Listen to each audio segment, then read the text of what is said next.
according to Malik Scott, who is close with Gerald Washington, he says that Anthony Joshua's team have reached out with a view to fighting him. So to quote Scott directly here, he said, "For what I'm hearing, AJ's looking for a kind of step-down fight. He don't want that kind of work right now, but if he wants that, then I have Gerald Washington, and Gerald Washington is ready to fight almost anybody. I got a couple of calls about it yesterday. I didn't even tell Gerald about it.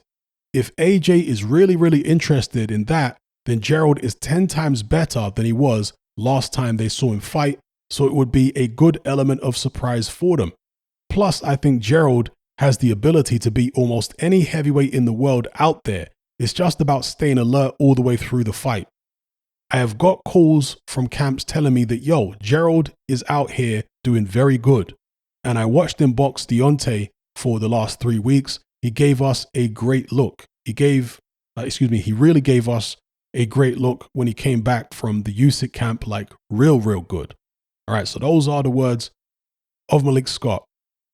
Now, as far as I'm aware, I was the first person to put Gerald Washington's name out there as the ideal comeback opponent for Anthony Joshua. Because I said it in a video a week or so ago, and I don't recall anybody else in the YouTube community talking about Gerald Washington being the ideal comeback opponent for AJ. And so I find it curious that just a few days later, after all this talk we were hearing of AJ fighting Areola or Otto Wallen, and remember in that video I said that those are not a good opponents, good comeback opponents for AJ in my view, because he's going to struggle to look devastating against those guys. Not that he can't beat them, but I don't think he can look devastating against them. And I think that he needs someone he can look devastating against because it helps build up his confidence, and it also helps build back the public's confidence in him. It helps them buy into the AJ brand again. So it just ticks so many boxes. It ticks a box in terms of building AJ's confidence. It ticks a box in terms of marketing. And it also ticks a box in relation to credibility, in the sense that people were so impressed by Deontay Wilder knocking out Robert Helenius. Well, here we have a guy in Gerald Washington who knocked out Helenius too.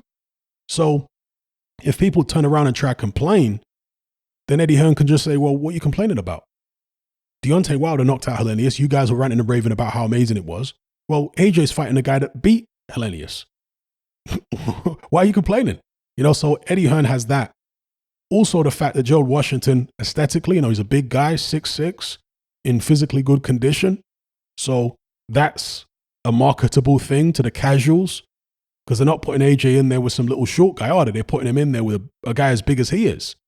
So, yeah, I think that Gerald Washington ticks so many boxes. And of course, one of the most important boxes that I think he ticks is that he's vulnerable. He is 40 years of age. He has been stopped a number of times. Even early, Adam Kownacki stopped him, what was it, in the second round? So this should be a guy, Gerald Washington, that AJ can look devastating against. Yeah, Washington does have some boxing ability. He can stick a jab out and move around a little bit. He is athletic. Even in the Deontay Wilder fight, he was actually winning some rounds early on. I think Wilder got rid of him in the 4th or 5th. But prior to that, Washington was probably getting the better of the boxing. So he can put up some resistance, right? But ultimately, he was taken out against Wilder. He was taken out against Kownacki. I remember when he fought Eddie Chambers years ago. Gerald Washington fought Eddie Chambers like he was fighting Mike Tyson. I mean, he was acting as though Chambers was some devastating puncher. It was crazy seeing this huge guy in Washington so wary of a little, really overweight cruiserweight in Eddie Chambers, who was never really a big puncher. So that is indicative of Gerald Washington's mentality. And, not to disrespect the guy, but he hasn't been the most tenacious heavyweight you've ever seen throughout the course of his career. He did show some tenacity in that Robert Helenius fight. But other than that, he normally capitulates when things are getting tough. And not to say he quits necessarily, but mentally he breaks down quite quick. We saw that particularly in the Adam Kownacki fight. He just didn't know what had hit him. He looked like he felt sorry for himself, and he was taken out very early. So, yeah, let me know what you guys think in the comments below about AJ's team reaching out to Gerald Washington's team, according to Malik Scott, I think this is a good thing. Whether or not there's somebody in AJ's team listening to my videos, I really don't care. It's not about that, but I just found it curious.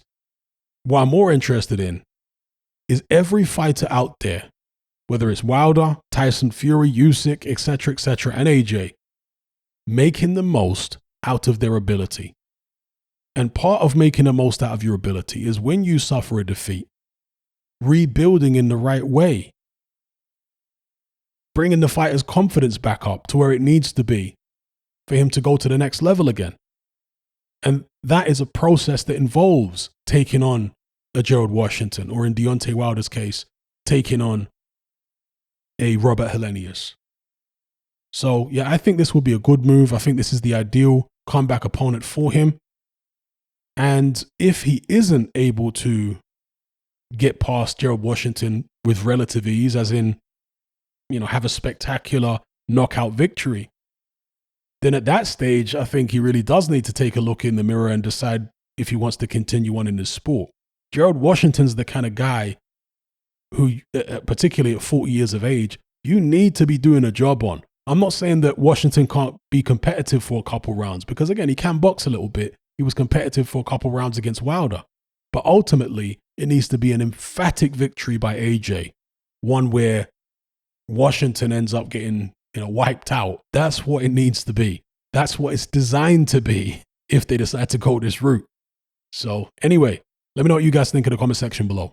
If you're tired of the biased narratives and mass censorship on mainstream platforms, and you want to be part of a community of critical thinkers who love free speech just as much as you do, then come and join me on Patreon and access my weekly no-holds-barred, censorship-free podcast where we lift the lid on a wide variety of controversial topics. It's not mainstream friendly, it's not politically correct, but that's the whole point.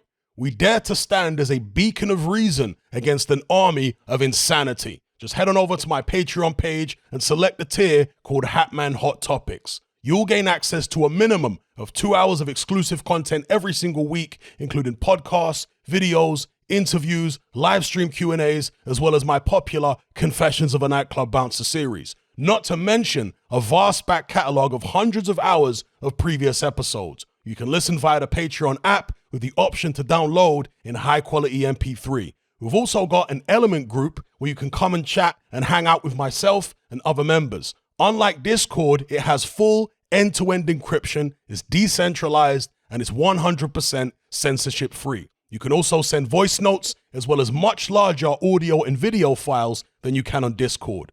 So come and sign up on Patreon. There's no contract, there's no commitment, you can cancel at any time, and it's cheaper than a cup of coffee. So I'll see you over there. I'm out.